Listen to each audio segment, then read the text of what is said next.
రక్షకుడును మన ప్రభునైన యేసుక్రీస్తు నామంలో మీ అందరికీ హృదయపూర్వక వందనములు. ఈరోజు దేవుని వాగ్దానము యెహోషువ గ్రంథము 10వ అధ్యాయము 25వ వచనము.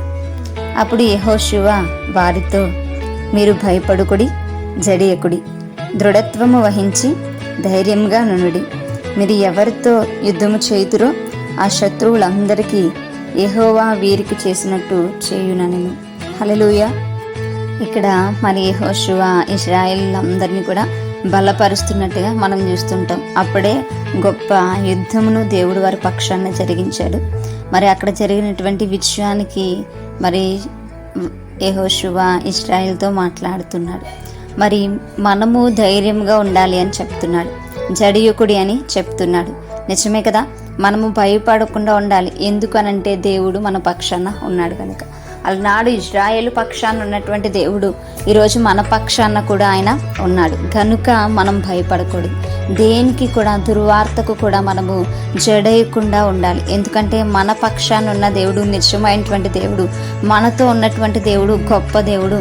ఆయన చేసేటువంటి కార్యములు చాలా గొప్పవి కనుక మనం ఎవ్వరికి కూడా, శరీరానుసారులకి ఎవరికి కూడా మనం భయపడవలసినటువంటి అవసరత ఏమాత్రం కూడా లేదు.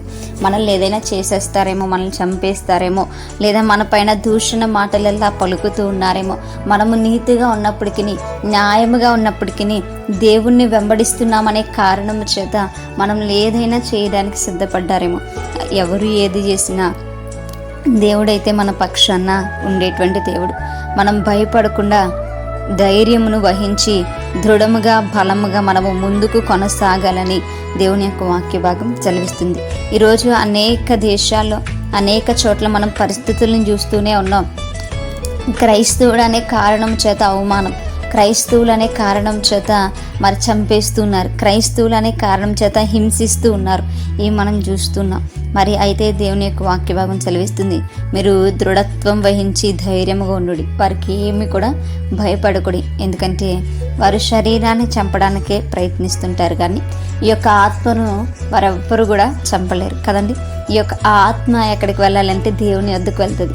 మనం దేవుని పక్షాన ఒక స్టాండ్ మనం తీసుకోగలిగాము అని అంటే, దేవునితో మనము జీవించగలుగుతున్నాము, సహవాసం చేయగలుగుతున్నాము, ఆయన చిత్తాన్ని మనం నెరవేర్చగలుగుతున్నాము అని అంటే, ఈ శరీరాన్ని ఎవరు ఎన్ని బాధలు పెట్టినా, ఈ శరీరాన్ని ఎవరు మరి హింసించినా, మన యొక్క ఆత్మ మాత్రం దేవుని వద్దకు కంపల్సరీగా వెళ్తుంది. కాబట్టి మనం దేనికి భయపడవలసినటువంటి అవసరం లేదు.